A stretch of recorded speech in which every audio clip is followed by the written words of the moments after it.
Booktube. Here today with my March TBR. I feel like I veered away from my February TBR and failed at a few things on there and added stuff that wasn't on there and then just totally went haywire.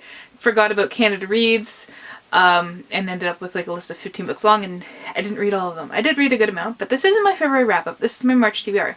The reason I'm saying this is because I'm going to approach my TBR just a little differently. I'm still going to show you all the books I plan on reading, but I'm going to plan on reading them differently. My general approach to TBRs for the past few months has been read as many books as possible at once. But that leaves me, 3 weeks into the month without having finished anything and feeling a little overwhelmed. So I've decided to cut back to my normal 2 or 3 at a time. So that's what I'll be doing. And there is one carryover from February into March, and that is House of Chains. I knew it would take me 2 months. I thought I'd get further into this than I did in February, but that's no problem. I'm really enjoying this. So this will be one of the first books I pick up in March to finish that. Let's look at what's in the gift bag. So we got the card right here. Make sure that does in fact say March.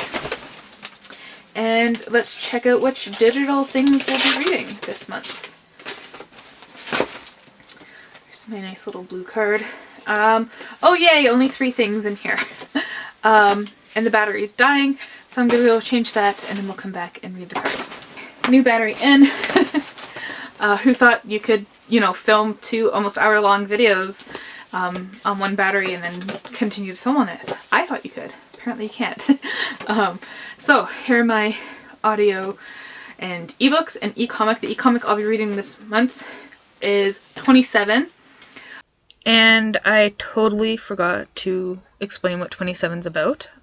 We follow a rock musician named Will Garland, and he's a famous rock guitarist, and he has a neurological disorder, and he's 27 years old, and he doesn't want to join the 27 Club, which is a group of famous musicians who all passed away at the age of 27 for one reason or another.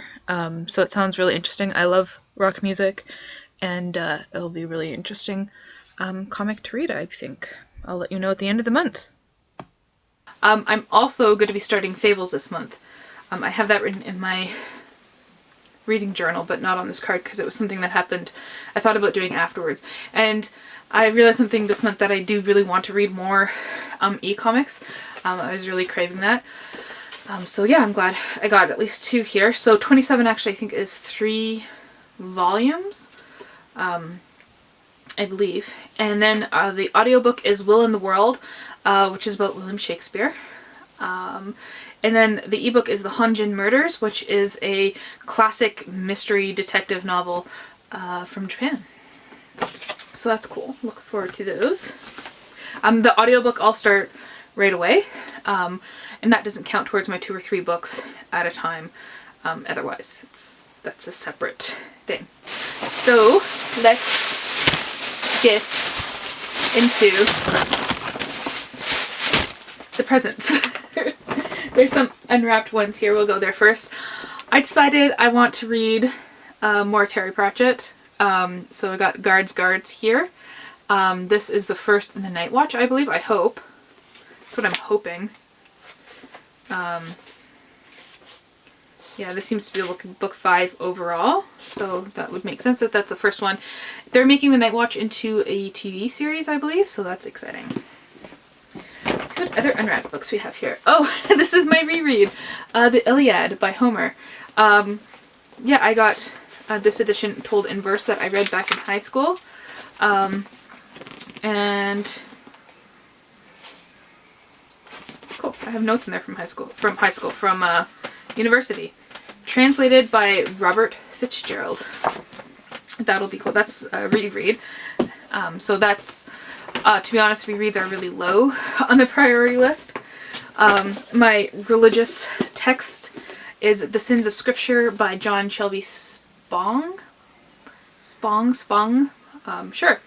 Exposing the Bible's texts of hate to reveal the God of love. So this is talking about like how there are like this whole thing that some Christians pull out of the Bible where they use verses to hate on certain people, those texts are in there. We can't deny that they're in there, but I think he's going through and kind of talking about them, and, you know, saying why that's not the only thing that we should concentrate on or something like that. That's what I think. I'll know more about it after I've read it, apparently. Hopefully. My black author this month is Akwaiki Imizi. And I read, I'm so bad with remembering names. The one that has the girl and has one foot in the other world, and I can't remember. Freshwater. I remembered it. Anyways, I really enjoyed Freshwater last year. So I got this one, actually, got my brother to pick it up for me in the new hardcover edition, which, you know, means I must really like it, really want to read it, because that would be $36. $36. I mean, granted, my brother had an employee discount at the time, but like, yowza, it's expensive. So I really hope this is good. I'm pretty sure it will be. The Death of Vivek Oji. I feel like I've got cat all over my face. My book by an Indigenous author this month will be Ceremony by Leslie Marmon Silko. And I believe this is about a man who comes back from the Vietnam War. After his experience as a prisoner of the Japanese. Maybe World War II. And then it's only by immersing himself in the Indian past and its traditions can he begin to regain the peace that was taken from him. And this is Pueblo Reservation. Laguna I can't say that word, I'm sorry, I really apologize. Pueblo. My tongue doesn't always work. And then we have 3 unwrapped books, because apparently I was a little ambitious. I will be unwrapping all 3 of them, because who knows, there might be something I really, really, really, really, really want to read in here. We'll start with this little itty bitty tiny one first. And, okay. Oh, I think yeah, right here. Okay. Christopher Isherwood. I can see the author's name on the back. What's the... Mr. Norris Changes Trains. It's one of those books that has no description on the back, only reviews. Wasn't this made into a movie? Hi, editing Courtney again. No, this was not made into the movie I was thinking of. It might have been made into a movie at some point, but not the movie I was thinking of. I was thinking of A Single Man with Colin Firth, which is also based on a book written by Christopher Isherwood. And this book is about a man who goes to Berlin and meets another man there. And it happens in pre-World War II Germany, but when Hitler's still in power. Sounds really interesting. I'm not entirely sure.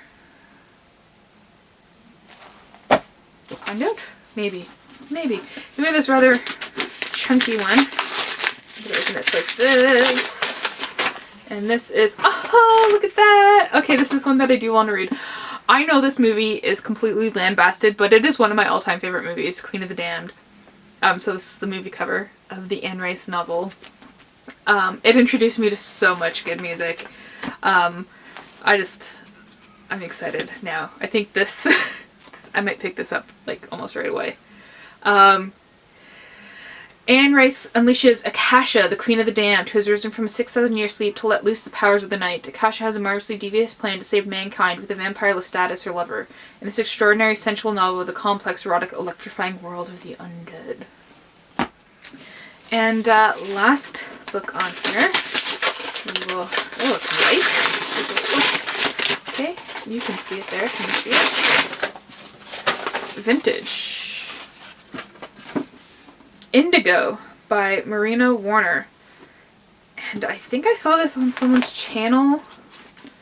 Can't remember who. And I want to say, is this Vintage Canada? No, she lives in London, so it's English. Inspired by The Tempest, Indigo traces the scars of colonialism across continents, family bloodlines in 3 centuries. Rich, sensual, and magical in its use of myths and fairy tales, Indigo explores the intertwined histories of the Everard family in the imaginary Caribbean island where Ariel Caliban and his mother, the healer and dyer of indigo, Sycorax, once lived. That actually sounds pretty cool. Marina Warner. Is there any information about her? Besides that she lives in... No, just that she lives in London. Cool. Cool. So, let's see if we can get all these books stacked. And get the hardcovers on the bottom. And then, oh, those, I only have one hardcover, but... Okay, we're good so far. I don't even know how many books this is. Am I overreaching? Probably. Who knows how March will go. I usually have a dip in March, but let's hope that's not the case. 1, 2, 3, 4, 5, 6, 7, 8, 9. Oh, that's 9 books. That's good. Minus, one ebook. That's... I can do that. I hope. Okay, let me know what you'll be reading down below, and thank you for watching.